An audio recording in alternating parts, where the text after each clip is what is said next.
Airports ہیں وہ بھی اس حملے کے بعد متاثر ہوئے ہیں. اور اس کے بعد جو سائبر گروپ ہے ان کی جانب سے یہ بھی وارننگ ایشو کی گئی ہے کہ یہ صرف ایک وارننگ تھی, اس سے اگلی دفعہ جو ہے وہ اس سے بھی زیادہ آپ کو ہم سرپرائز دیں گے. لیکن اس تمام صورتحال کے اندر جہاں یہ ذرائع اب یہ دعویٰ کر رہے ہیں کہ پاکستان کا جو سائبر گروپ ہے اس نے سائبر اٹیک کیا ہے نئی دلی کے ایئرپورٹ, اس کے علاوہ دیگر جو ایئرپورٹ تھے ان کو نشانہ بنایا ہے, لیکن تمام صورتحال کے اندر دیگر جو آؤٹ لیٹس ہیں چاہے وہ پھر رائٹرز ہو گئی, انڈیا ٹوڈے ہو گیا جو بھارت کا اپنا ایک چریدہ ہے, تو وہ اس حوالے سے کہہ رہے ہیں کہ جی ٹیکنیکل فیلئر تھا. بہرحال اس حوالے سے کوئی آفیشیل پاکستان کی جانب سے بھی سٹیٹمنٹ سامنے نہیں آئی. ناظرین کرام, اس تمام صورتحال کے اندر چونکہ بہار کا الیکشن جو ہے وہ اس وقت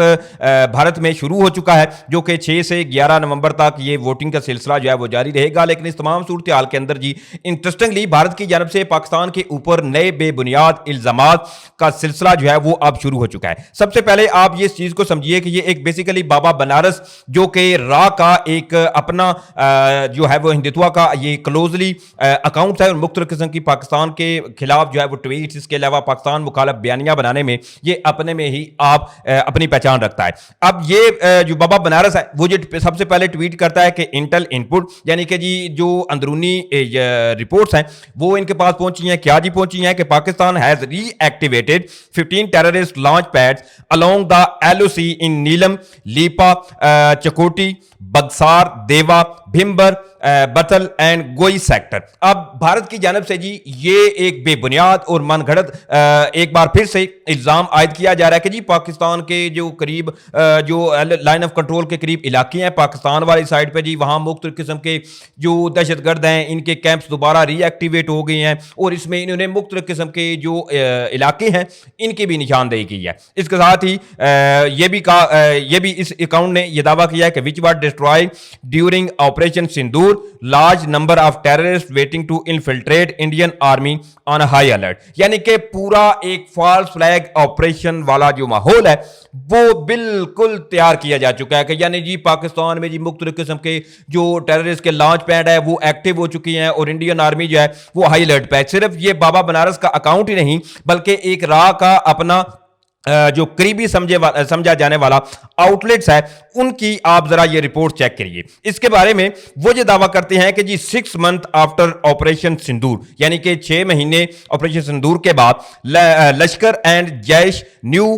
Jammu and Kashmir attack plan یعنی کہ جی آپریشن سندور کے 6 مہینے گزرنے کے بعد جو لشکر ہے اس کے علاوہ جیش محمد ہے جی انہوں نے جی جموں کشمیر میں بھارتی فوج کے اوپر نئے جو حملے ہیں ان کا پلان سامنے آ رہا ہے. اب یہ ذرائع یہ دعویٰ کر رہے ہیں کہ جی بھارت کو کوئی ایسی خفیہ اطلاعات موصول ہوئی ہیں. ساتھ ہی انہوں نے یہ بھی کہا ہے کہ مختلف قسم کی جو جی ایکٹیویٹیز ہیں وہ رپورٹ کی جا رہی ہیں. دیکھیں اس تمام صورتحال کے اندر آلریڈی پاکستان بارہا اس حوالے سے بھارت کو کھلم کھلا جو ہے وہ چیلنج بھی کر چکا ہے, دعوت بھی دے چکا ہے کہ آپ آئیں, آپ چاہیں تو انٹرنیشنل میڈیا کو ساتھ لے کر جہاں چاہیں آپ اس جگہ کا وزٹ کریں, چیک کریں کہ وہاں پر کوئی ٹیررسٹ ہیں یا نہیں ہے. لیکن ہمیشہ کی طرح جیسے ہی بھارت کی بی جے پی کی سرکار کو اپنی اندرون خانہ اندرون بھارت کوئی جو ہے وہ عظیمت کا سامنا اٹھانا پڑتا ہے یا ان کو الیکشن میں اپنی ساکھ بچانی ہوتی ہے تو پاکستان مخالف بیانیاں ویسے بھی یہ گھڑنے میں اپنی کوئی ساکھ نہیں رکھتے, کوئی ثانی نہیں رکھتے کہ جس طرح سے, کیونکہ ان کا مقصد صرف اور صرف پاکستان کے اوپر بے بنیاد الزامات لگا کر پوری دنیا کو دکھانا ہے. کیونکہ بھارت کا یہ جو پرانا ایک اوچا ہتھ کنڈا ہے یہ اب بری طرح ناکام ہو چکا ہے اور دنیا کو اس بارے میں آلریڈی علم ہو چکا ہے کہ بھارت بارہا اس حوالے سے پاکستان کارڈ کھیل کر جو ہے وہ سمپتی گین کرتا ہے. اس کے علاوہ دیگر بے بنیاد الزامات لگا کر پاکستان کے خلاف کسی نہ کسی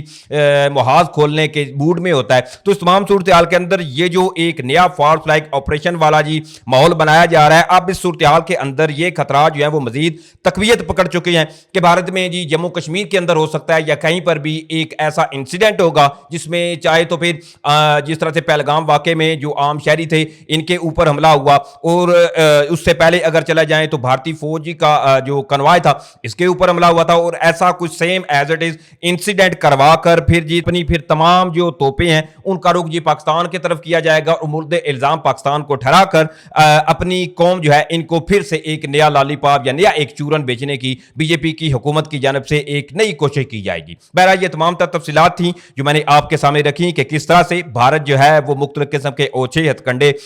آزماتا ہوا نظر آ رہا ہے، اور اس تمام صورتحال کے اندر جو دلی ایئرپورٹ پر واقعہ ہوا ہے یہ بھی ایک بڑا چونکا دینے والا واقعہ ہے، لیکن اس واقعے کو بھارت کی جانب سے بھرپور کوشش کی جائے گی کہ دبایا جائے، سامنے نہ لایا جائے۔ بہرحال یہ تمام تفصیلات تھی جو میں نے آپ کے سامنے رکھی۔ امید کروں گا کہ آپ لوگوں کو ویڈیو اچھی لگی ہوگی۔ اگر ویڈیو اچھی لگی ہے تو بھائی کے چینل کو سپورٹ کرنے کے لیے چینل کو سبسکرائب کریں، ساتھ میں جو بیل نوٹیفکیشن ہے اس کو لازمی آن کر لیجیے گا تاکہ نئی آنے والی ویڈیوز کا نوٹیفکیشن آپ کو ٹائم پہ ملتا رہے۔ ویڈیو اچھی لگے تو ویڈیو کو لائک شیئر کرنا مت بھولیے گا۔ مجھے اجازت دیں، انشاءاللہ پھر ملیں گے۔ پاکستان زندہ باد۔